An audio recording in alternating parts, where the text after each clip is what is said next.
Roland Fletcher's lungs burned with every breath as he stumbled through the blizzard, his vision blurring white against white, knowing that if he stopped moving now he would become just another frozen corpse that spring would reveal on the mountain pass. The wind shrieked like 1,000 banshees, tearing at his cloak and biting through the layers of wool and leather he wore. He had been a fool to attempt this crossing alone, but the medicine he carried was desperately needed in the valley village below, where fever had taken hold and children were dying. The alternative had been waiting another week for the weather to clear, and by then it would have been too late. His foot caught on something hidden beneath the snow and he went down hard, his pack flying from his shoulders. Roland scrambled to retrieve it, his fingers already numb inside his gloves, when he saw what had tripped him. A body. No, not quite a body yet.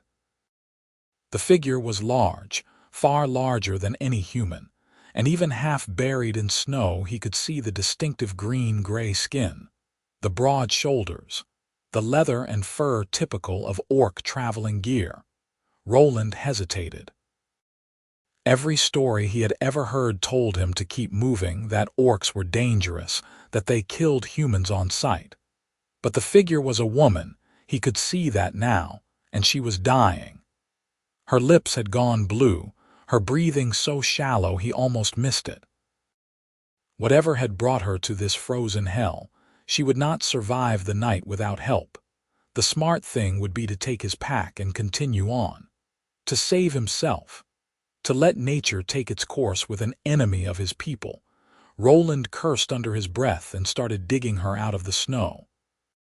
She was heavy, easily twice his weight, all dense muscle and solid bone.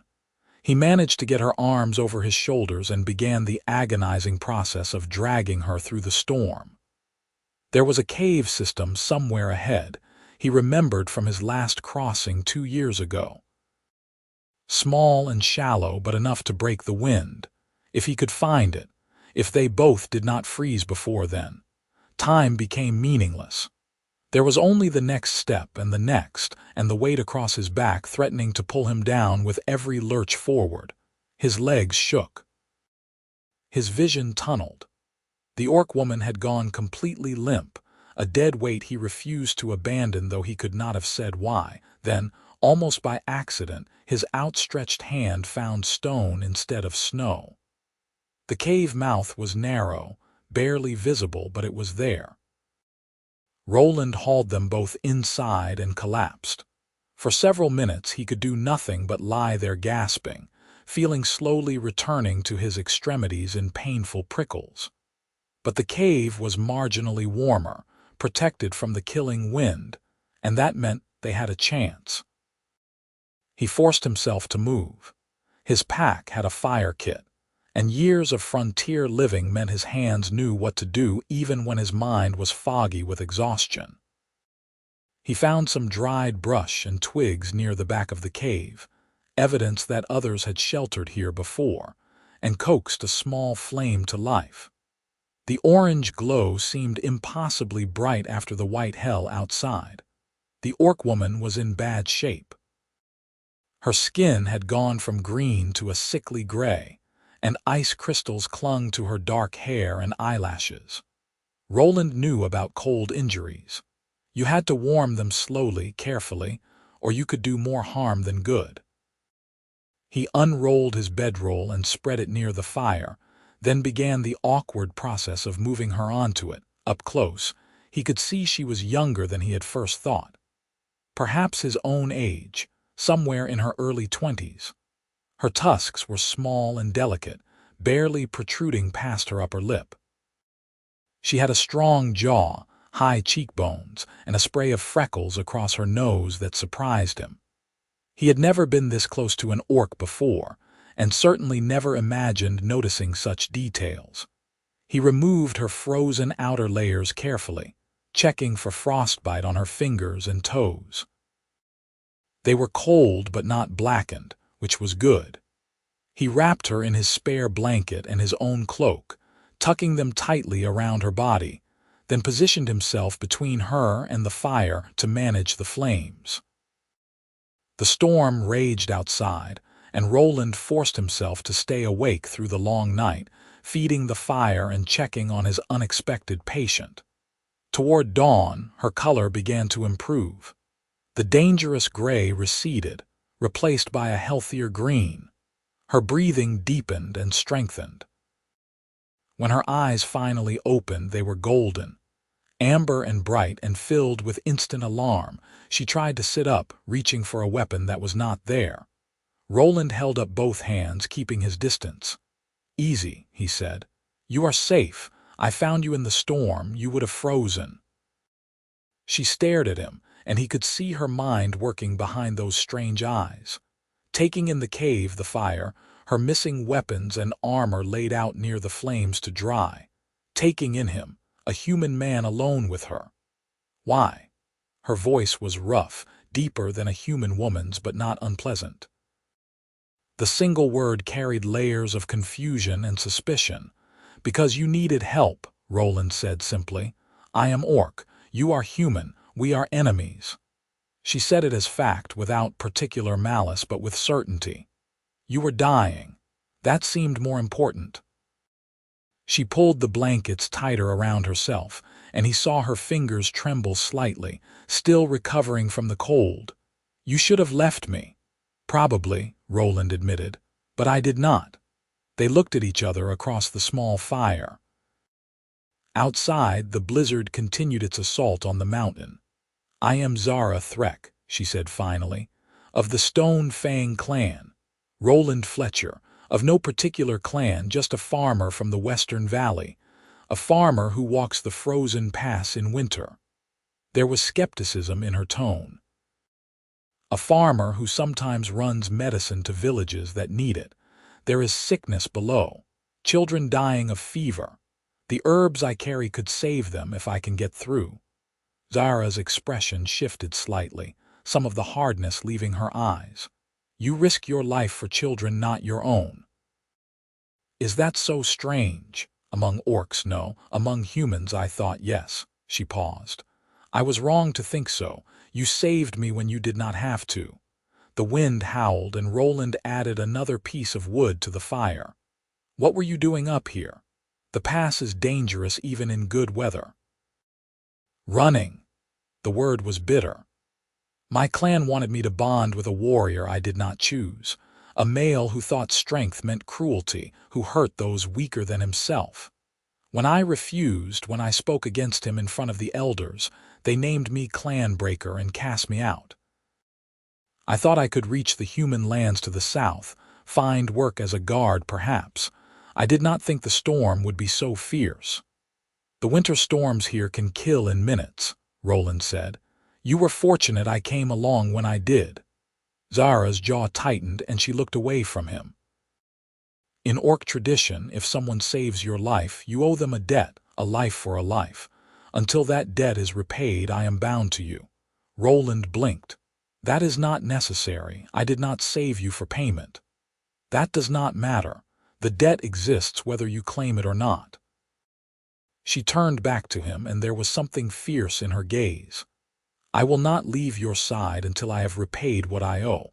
This I swear by the stones and the blood." "Zara, I am just trying to get medicine to a village. You do not need to. I am bound by honor." "You cannot undo this with words, human." The way she said it, the absolute certainty, made Roland realize this was not an argument he would win. He had heard that orcs took matters of honor seriously, but he had never expected to be on the receiving end of such a declaration. "All right," he said carefully. "Then I suppose we should wait out the storm together. When it clears, we can continue down the mountain." Zara nodded, satisfied, and pulled the blankets even tighter around herself. Within minutes, exhaustion pulled her back under and she slept. Roland stayed awake, keeping watch over the fire and his unexpected companion, and wondered what he had gotten himself into. The storm broke near midday. The sudden silence was almost eerie after the endless howling wind. Roland ventured to the cave mouth and looked out at a world transformed into glittering white.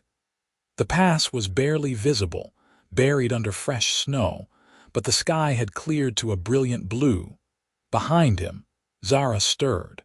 She had slept hard, her body recovering from its near brush with death. Now she moved to join him at the cave entrance, having redressed in her dried clothes. She stood a full head taller than him, broad-shouldered and powerful, and he tried not to stare. "The way will be difficult," she observed, studying the snow-choked path. "Yes, but we have to try." "Those children cannot wait." Zara glanced down at him. You said you would not leave my side." Something that might have been a smile tugged at her lips. "I did say that." "Very well, Roland Fletcher. Let us deliver your medicine." They gathered their things and set out into the brilliant cold morning. The going was treacherous, the fresh snow hiding rocks and ice beneath. But Zara's strength proved invaluable. When Roland floundered in a deep drift, she pulled him out effortlessly. When the path narrowed to a dangerous ledge, she went first to test the way. And when an overhang threatened to avalanche down on them, she heard it before he did and pushed him to safety. By late afternoon, they had descended below the worst of the high pass and entered the pine forests that marked the lower elevations. Roland's legs trembled with exhaustion, but the village was close now. Just a few more miles. "Tell me about these children," Zara said as they walked. "The ones you risk so much for." Roland thought of the last time he had visited Millbrook, 3 months ago. "There is a girl named Emma, maybe 7 years old. She makes flower crowns and gives them to everyone she meets. And twin boys, Tam and Thomas, always getting into mischief. Their mother makes the best bread in the valley. There are others too. Good people, all of them. They did not deserve this sickness. You speak of them with love. They are your family, not by blood. But yes, I suppose they are. Family does not have to be blood, does it?" Zara was quiet for a long moment. "No, I suppose it does not. My blood family cast me out. Perhaps I must find a new family now." There was such loneliness in those words that Roland felt his heart squeeze. He had been alone since his parents died 5 years ago, their farm now his responsibility alone. He understood that particular ache. "You are welcome to stay in the valley if you wish, after the debt is repaid or whatever. I have land, more than I can work by myself. I could use help if you are interested in farm work." Zara looked at him sharply. "You would have an orc on your land. Your neighbors would not approve." "My neighbors can mind their own business. Besides, anyone who has a problem with you would have to go through me first." He said it lightly, but he meant it. Her golden eyes studied him intently, as if trying to solve a puzzle. "You are a strange human, Roland Fletcher. So I have been told." They reached Millbrook as the sun was setting. It was a small village, just 30 families clustered around a central green and a wooden meeting hall. Smoke rose from chimneys, but the usual sounds of children playing and people going about evening chores were absent. The place felt subdued, frightened. Roland headed straight for the healer's cottage, Zara following close behind. The door opened before he could knock, and Marjorie the healer stood there, her lined face creased with worry that turned to shock when she saw his companion.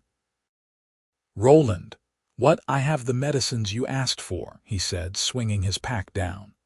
"Willow bark, feverfew, and elderflower. Enough for all the sick ones, I hope." Marjorie's gaze kept darting to Zara, uncertainty written plain on her face, but the need was too great for her to turn away help.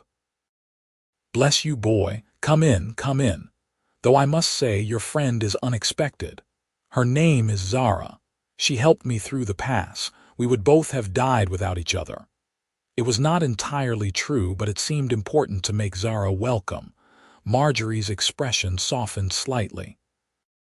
"Any friend of Roland's has my thanks. Come in from the cold, both of you." The cottage was crowded with the sick. 5 children lay on pallets around the fire, their faces flushed with fever, their breathing labored. Their mothers sat with them, exhaustion and fear etched into every line of their bodies.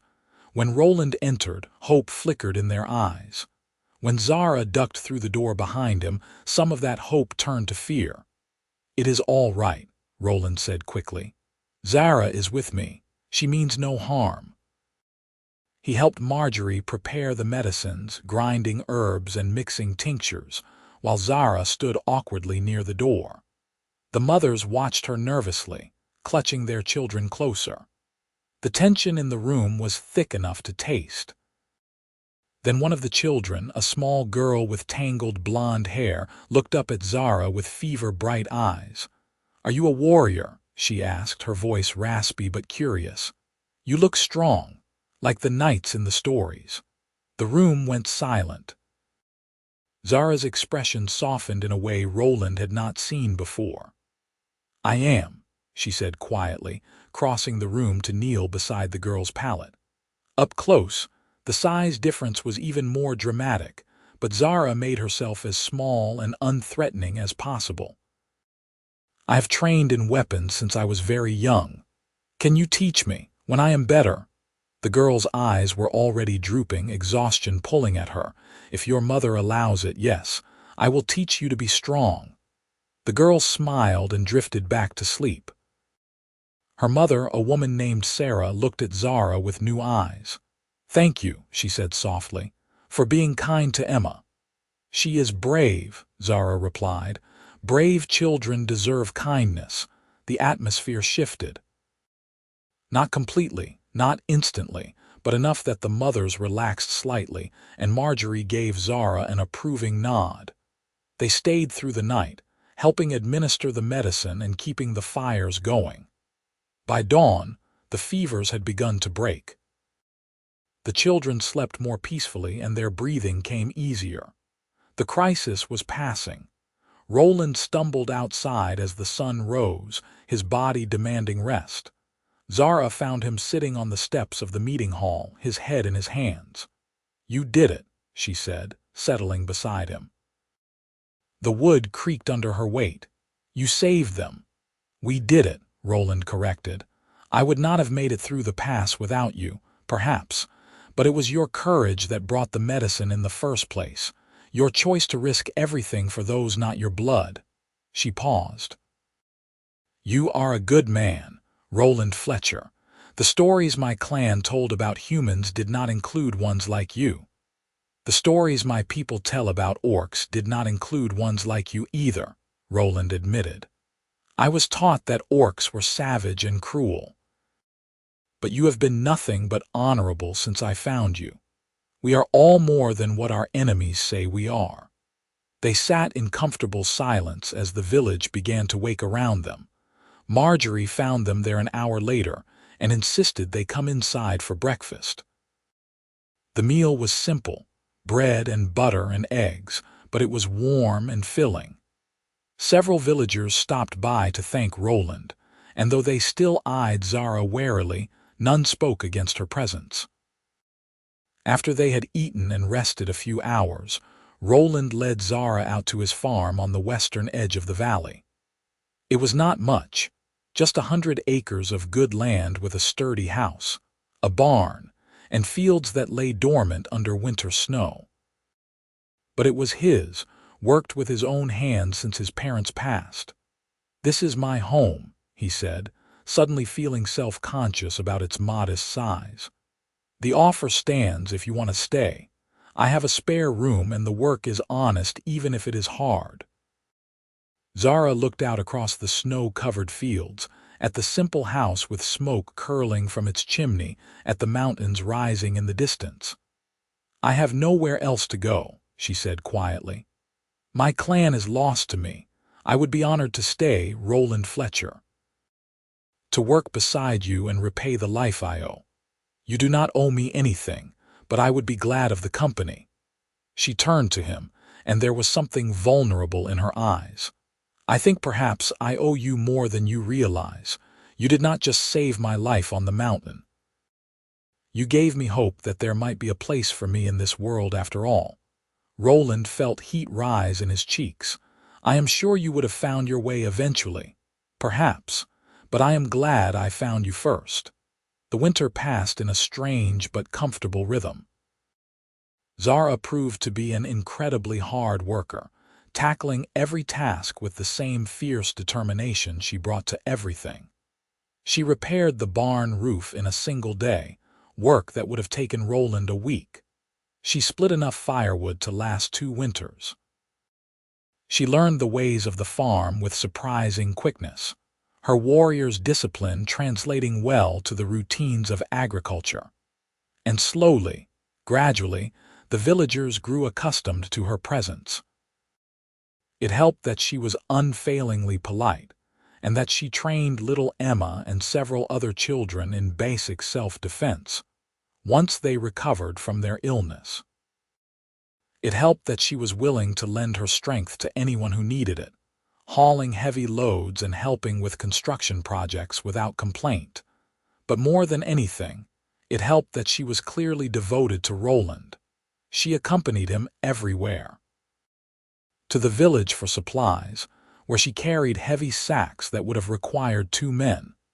To check his trap lines in the woods, where her sharp eyes spotted game he would have missed. To the weekly market, where she stood at his shoulder and glared at anyone who looked at him sideways. The life debt, she still insisted. She would not leave his side until it was repaid.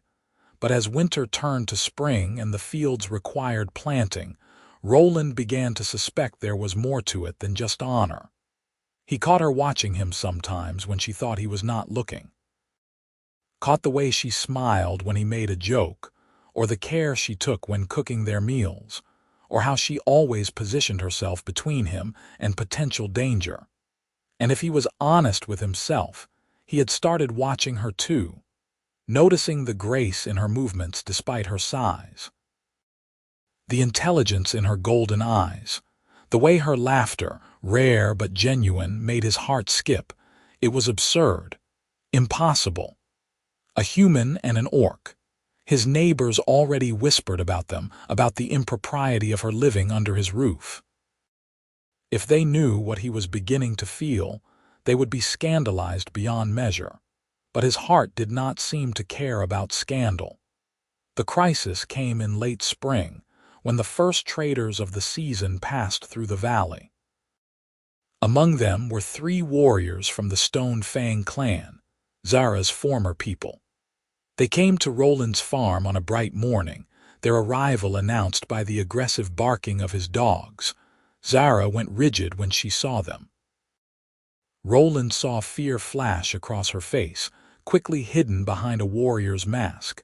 The lead orc was massive, even larger than Zara, with scars crossing his face and arms that spoke of many battles. "Zara Threk," he said, his voice like grinding stone, "you have brought shame to our clan. Running away like a coward, hiding among humans like vermin." "I was cast out, Grundak," Zara replied, her voice steady despite the tension in her shoulders. "I owe the Stone Fang nothing.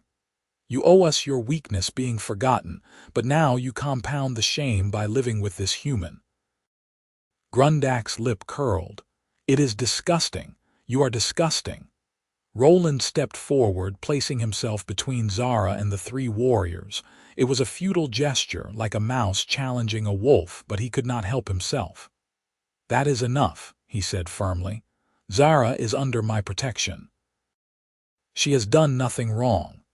Grundak's eyes fixed on him, and Roland fought the urge to step back. "The human speaks. Tell me, little man, has she told you why she was cast out? Has she told you about Krogger, the warrior she humiliated? She told me she refused an unwanted bonding." "That takes courage, not cowardice." "Courage," Grundak laughed, a harsh sound. "She spat on tradition, on the wisdom of the elders, and for what? To play farmer with a weak human. I said that is enough."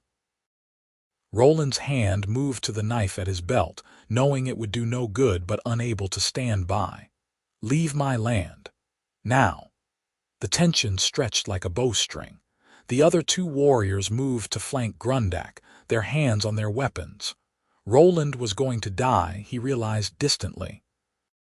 And there was nothing he could do about it. Then Zara moved. She was in front of him in an instant, her own knife drawn, her body between him and danger. "You want to hurt him, you go through me first," she said, and there was something absolutely feral in her voice. "I may have been cast out, Grundak, but I am still a warrior of the Stone Fang.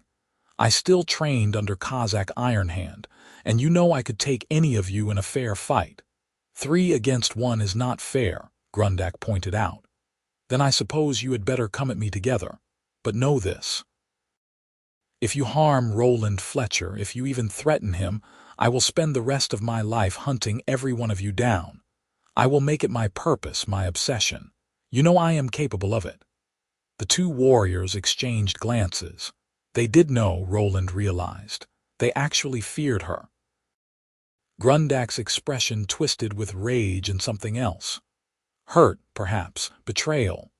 "He is human, Zara. How can you defend him like this? How can you choose him over your own people?" "My own people cast me out," Zara replied, her voice going quiet and hard.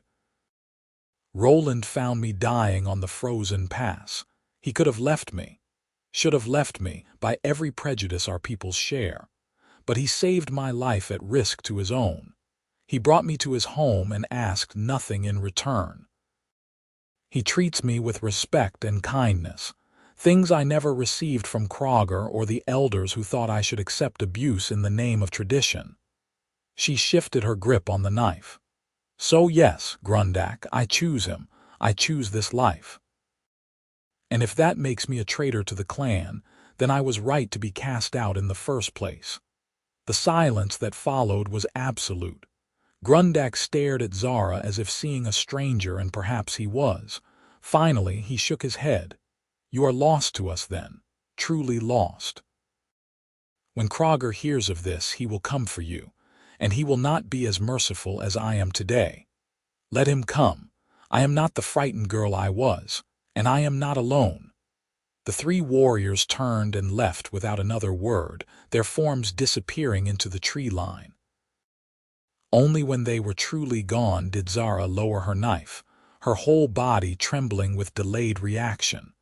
Roland touched her arm gently. "Are you all right?" She turned to him, and there were tears in her golden eyes. "I just declared myself traitor to everything I was raised to believe. I just chose you over my entire people. I am sorry, I never wanted to put you in that position. No," she shook her head fiercely, "do not apologize, it was my choice, my decision, and I would make it again without hesitation." "Why?" the question escaped before he could stop it. "Why choose me? The debt could be considered paid 100 times over. You have saved my life as surely as I saved yours. You do not have to stay." Zara looked at him for a long moment, emotions warring across her face. Then she reached out and took his hand, her calloused palm warm against his. "Because I do not want to leave," she said quietly. "Because somewhere in these months of working beside you, of eating at your table and laughing at your terrible jokes and watching you care for everyone around you without thought for yourself, I started to feel like I belonged. Like this farmhouse was home, like you were family." She paused, searching his face. "And then it became more than that. I do not know when it changed. Maybe when you stood between me and Grundak despite having no chance of winning. Maybe when you first smiled at me in that cave. Maybe the moment you chose to save a dying orc instead of leaving her to freeze. But somewhere along the way, I fell in love with you, Roland Fletcher. And I am sorry if that ruins everything, but I cannot carry it alone anymore." Roland's heart was pounding so hard he thought it might burst from his chest. "You love me. Is that so impossible? You are kind and brave and good. You make me laugh. You make me feel safe. You see me, Zara, not just an orc or a warrior or a debt to be repaid. You see me." Her voice broke slightly. "How could I not love you, He realized he was still holding her hand, realized he had no intention of letting go. "It is not impossible," he said, his own voice rough with emotion, "because I love you too. I have been trying not to, trying to tell myself it was foolish, that our peoples would never accept it. But I cannot help it, Zara. You are the strongest person I have ever met and the gentlest. You make every day brighter. You make this house feel like a home instead of just a place I live. And when Grundak threatened you, I would have fought all three of them with my bare hands if it meant keeping you safe." Tears were streaming down her face now, cutting tracks through her green skin. "We will be outcasts. Both our peoples will turn against us. Let them. I do not need their approval. I only need you. Are you certain? This will not be an easy path. I am certain of nothing except how I feel when I look at you. Everything else we can figure out together." Zara pulled him into an embrace that lifted him off his feet, her strength enveloping him completely. He wrapped his arms around her neck and held on, feeling her shake with silent sobs against his shoulder. "I swore a life debt," she whispered into his hair. "But the truth is, you did not just save my life that day on the pass. You saved my heart, my soul. You gave me a reason to keep living." "Then we saved each other," Roland replied, "and we will keep saving each other every day for the rest of our lives."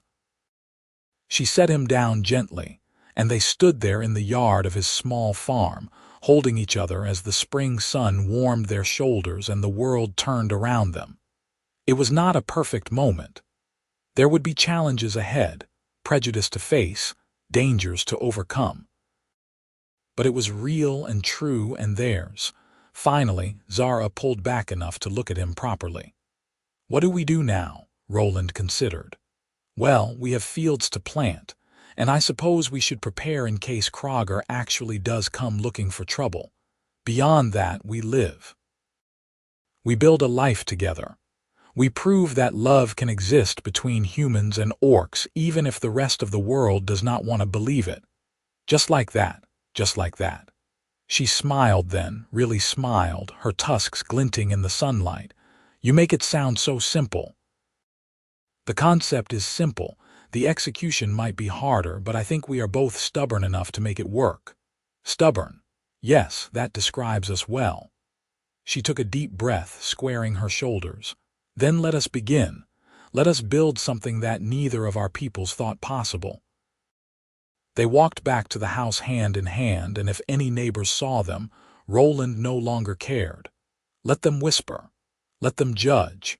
He had found something precious and rare, and he would not give it up for anyone. The planting season kept them busy through the following weeks. They worked side by side in the fields, Zara's strength allowing them to accomplish in days what would have taken Roland weeks alone. In the evenings, they sat together on the porch, watching the sun set over the mountains and talking about everything and nothing. Marjorie was the first villager to visit after word spread about their relationship. The old healer appeared at their door one morning with a basket of herbs and a knowing look. "So the rumors are true then," she said without preamble. "You two are actually courting." Roland braced himself for condemnation, but Marjorie just shook her head with a small smile. "About time you both admitted it. The whole village could see how you looked at each other. Made folks uncomfortable at first, but then Emma told everyone about how Zara has been teaching the children. And Tom Bridger mentioned how she helped rebuild his fence after the spring storm. And Mary Thornton talked about the way Zara was so gentle with her newborn when she stopped by to bring a gift." Marjorie set down her basket. "You have made a place for yourself here, Zara. And Roland, well, everyone knows you are good to your bones. If you two have found happiness together, most folks will come around eventually." "Most folks," Zara repeated quietly. "There will always be small minds and closed hearts," Marjorie acknowledged. "But there are more of us who care about character than race. You have shown your character, girl. That matters." After Marjorie left, Zara was quiet for a long time. I did not expect acceptance, she finally said. Not so soon, perhaps not ever. People can surprise you, Roland replied, when you give them a chance. But not everyone was ready to be accepting. Thomas Reid, a farmer whose land bordered Roland's, made his displeasure known whenever they crossed paths in the village. He spread rumors and tried to turn other villagers against them. It created tension, uncomfortable moments at the market and cold shoulders from some families. Then came the day when Krogger arrived. Roland was in the barn repairing a stall door when he heard Zara shout a warning. He grabbed his pitchfork and ran outside to find a massive orc warrior standing in his yard. Even bigger than Grundak, Krogger was a mountain of muscle and scars, with cold black eyes and an aura of barely contained violence. "There you are, little runaway," Krogger said, his gaze fixed on Zara. "I've come to collect what is mine." "I was never yours," Zara replied. She had her axe in hand, the one she used for splitting wood, and her stance was pure warrior. "I will never be yours. The elders promised you to me. That promise stands. The elders cast me out. Their promises died with my clan membership." Krogger's expression darkened.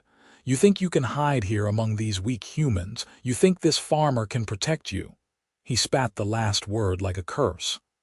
"I do not need protecting," Zara said. "But yes, Roland stands with me, as I stand with him.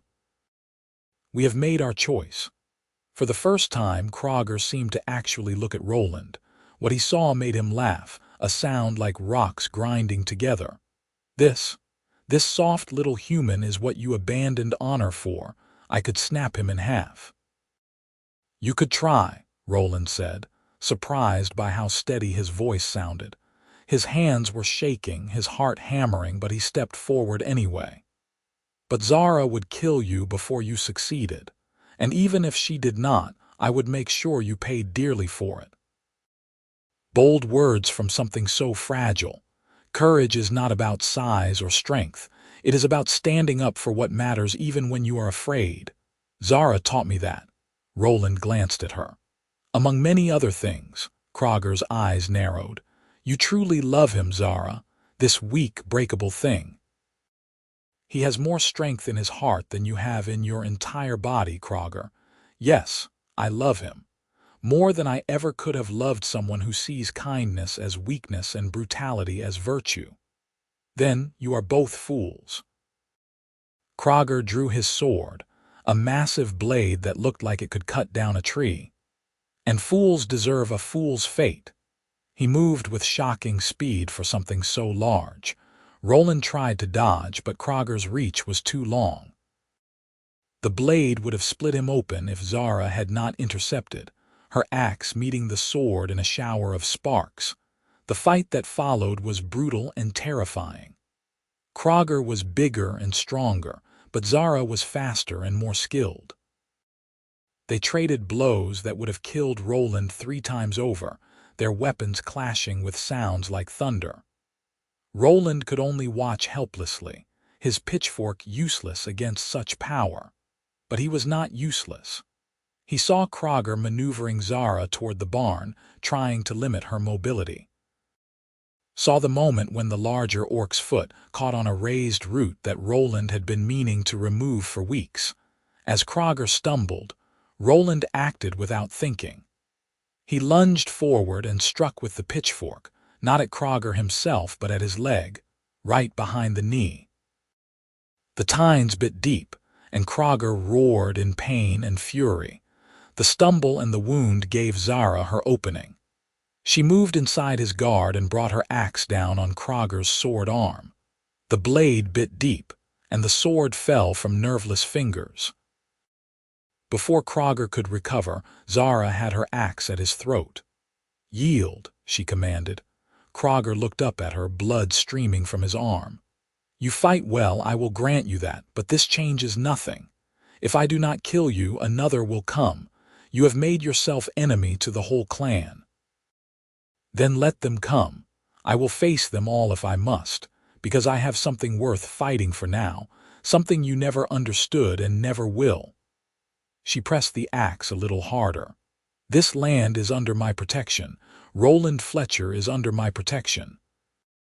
If you or anyone from the Stone Fang sets foot on this farm again with ill intent, I will show you what a truly skilled warrior can do when defending what they love. Are we clear? Krogr stared at her for a long moment, then slowly nodded. Clear.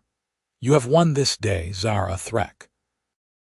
Though I think you have lost far more than you gained. I am the judge of what I have gained. Now get off this land before I change my mind about letting you live. Krogr retrieved his sword with his good hand and limped away, disappearing into the forest. Only when he was completely gone did Zara lower her weapon, her whole body sagging with exhaustion and relief. Roland rushed to her side. Are you hurt? Bruised? Nothing serious? She looked down at him and there was wonder in her eyes. You attacked Krogr. You actually attacked him to help me. Of course I did. We are partners, are we not? She laughed, a slightly hysterical sound. Partners. Yes, the farmer and the warrior, fighting side by side against impossible odds. We must seem ridiculous. Maybe, but we won, and we will keep winning every time someone tries to tear us apart. She pulled him close, her forehead resting against his. I do not deserve you. Nonsense. We deserve each other. We fit together, Zara. Even when the whole world says we should not, we fit. They stood like that for a long time, holding each other in the aftermath of violence, grateful to both be alive. Word of the confrontation spread quickly through the valley. Thomas Reed used it as evidence that harboring Zara brought nothing but danger. But more voices rose in her defense. Marjorie pointed out that Krogr had been the aggressor, that Zara had only fought to protect herself and Roland. Little Emma gathered the other children and marched to the village green, declaring loudly that Zara was a hero and anyone who disagreed was stupid. The tide turned slowly, but it turned. More villagers began nodding to Zara in the street. More families welcomed them both. It helped that summer brought a good harvest, the best Roland's farm had ever produced. It helped that Zara continued to be helpful and kind to anyone who asked. It helped that the love between her and Roland was so obvious and genuine that even hardened skeptics found themselves softening. On a warm evening in late summer, as they sat together watching fireflies dance across the fields, Roland took Zara's hand. I have been thinking, he said carefully, about the future, about what we are building here. And what have you concluded? That I want to spend the rest of my life with you, that I want to wake up every morning knowing you are beside me and fall asleep every night holding you, that I want to face whatever comes, good or bad, together. He took a deep breath. I know we cannot marry, not in any way that our peoples would recognize, but I want to make promises to you anyway, vows that are just ours. Zara's eyes had gone very wide. Roland, are you asking what I think you are asking? I am asking you to be my wife in every way that matters, to build this life with me permanently, not as a debt but as a choice, to let me love you for however many years we are given. She was crying again, but these were happy tears. Yes, 1,000 times yes, I choose you, Roland Fletcher. Today and every day after. He pulled out a simple ring he had commissioned from the village blacksmith. Not gold or silver, but good iron, strong and practical. Etched into it were two symbols intertwined, one orcish and one human, representing what they were building together, a joining of two worlds. Zara slipped it on her finger, admiring how it caught the last light of sunset. It is perfect. You are perfect.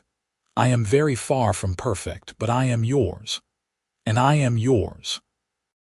They were married 3 days later in a ceremony that was neither fully human nor fully orc, but something new. Marjorie stood as witness, along with Emma and her family. They spoke vows under the open sky, pledging their lives and hearts to each other. Some villagers attended, others stayed away, but it did not matter. The people who cared about them were there, and that was enough. Thomas Reed made one last attempt to drive them out, rallying a group of like-minded men to demand the village council ban their union. But the council, led by Marjorie and several other level-headed voices, refused. Zara and Roland had broken no laws. They had harmed no one. Their relationship was their own business. Defeated, Thomas eventually gave up his campaign, though he never fully accepted them. But his was a minority voice now, drowned out by those who had come to respect the orc woman and the human man who loved her. The seasons turned again. Autumn brought the harvest, and they worked together to bring in crops that would see them through winter. Winter brought snow and long nights by the fire, wrapped in each other's arms. And spring returned with new life, new possibilities. On a morning in early spring, as they prepared the fields for planting, Zara paused and placed a hand on her stomach. Roland noticed immediately. "What is wrong?" "Nothing is wrong. I think something might be very right, actually." She looked at him with equal parts fear and joy. "I think I might be with child." Roland's world tilted. "Child? But I thought, are you certain?" "Not completely, but the signs are there." "If I am right, we will have a baby by autumn." He thought of all the implications, all the challenges that would come with raising a child who was both human and orc. The prejudice they would face, the questions about where they belonged. And then he thought of holding their baby, of watching Zara become a mother, of building a family together. "That is wonderful," he said, and meant it with his whole heart. "Terrifying and wonderful. Very terrifying. What if the child is not accepted? What if we cannot protect them? Then we will do what we have always done. We will stand together, we will be strong, and we will teach our child to be brave and kind, no matter what the world throws at them." He pulled her close. "We have faced everything else. We can face this too." Marjorie confirmed the pregnancy 2 weeks later. The news spread through the village, creating a mix of reactions. But by now, most people had accepted Roland and Zara's relationship, and there was genuine excitement from many families. Emma was particularly thrilled. A baby. She squealed when they told her. "Can I help take care of it, please?" "Of course you can," Zara said, her voice soft. "You will be like an aunt." The child was born on a clear autumn day, delivered by Marjorie, with Roland holding Zara's hand through the whole long process. When the baby finally emerged, crying lustily, they discovered they had a son. He was perfect. Green-skinned like his mother, but with his father's brown eyes. Tiny tusks already visible. Small and delicate, but strong. "What should we name him?" Zara asked, exhausted but glowing with joy. Roland thought of everything they had been through. The frozen pass where it all began. The life debt that had brought them together. The love that had sustained them through every challenge. "I was thinking we could honor both our peoples. A name that works in both languages." They debated for hours before finally settling on a name that felt right. A name that represented hope and new beginnings. A name that would remind him every day that he was born from love that overcame impossible odds. As Roland held his son for the first time, looking down at the tiny face that combined his features with Zara's, he thought back to that day on the frozen pass. He had been trying to save children from a fever. He had never imagined he would save his own future wife, or that they would create a new life together. "You think he will have a good life?" Zara asked softly. "Despite everything he will face?" "I think he will have a life filled with love," Roland replied. "And that is the best any parent can offer. The rest he will have to figure out himself with us beside him." Their son grew strong and healthy, doted on by 2 parents and an entire village that came to adore him. He would face challenges, certainly. There would be those who saw him as neither fully human nor fully orc, who questioned where he belonged. But he would also have something precious. He would have parents who loved each other deeply, who had chosen each other against all odds. He would have a community that learned to accept difference, and he would have a legacy of courage to inspire him. Years passed. The farm prospered. More children came, each one a miracle, each one a bridge between two worlds. Roland's hair began to gray, and Zara's strength mellowed into wisdom. They grew old together, still side by side, still facing the world as partners. On another winter evening, decades after that first fateful meeting on the frozen pass, they sat together on their porch watching their grandchildren play in the snow. The farmhouse had been expanded multiple times to accommodate their growing family. The village had changed too, more integrated now, with several other human orc families following the path Roland and Zara had blazed. "You ever regret it?" Roland asked quietly. "Swearing that life debt? Staying with me instead of finding your own way?" Zara looked at him, her golden eyes still bright despite the years. "Every day I thank whatever gods might exist that you were on that pass when I needed you, that you had the courage and kindness to save someone you had been taught to fear. You gave me everything, Roland. A home, a family, a purpose, a love that sustained me through decades. You gave me the same," Roland replied, taking her weathered hand in his. "I was so alone before you, working this farm by myself, going through the motions of living without really feeling alive. You changed everything." "We changed everything," Zara corrected gently. "Together." Their oldest son called to them from the yard, his own children gathered around him. He had become a bridge between communities, respected by humans and orcs alike, working to foster understanding and cooperation. Their other children had found their own paths, some as farmers, others as healers, one as a teacher, another as a warrior. Each one proud of their heritage, both sides of it. "I should help with dinner," Zara said, but she made no move to get up. "In a minute," Roland replied. "I just want to sit here with you a little longer, enjoying what we built." So they sat together as the sun set over their land, over the life they had forged from impossible circumstances.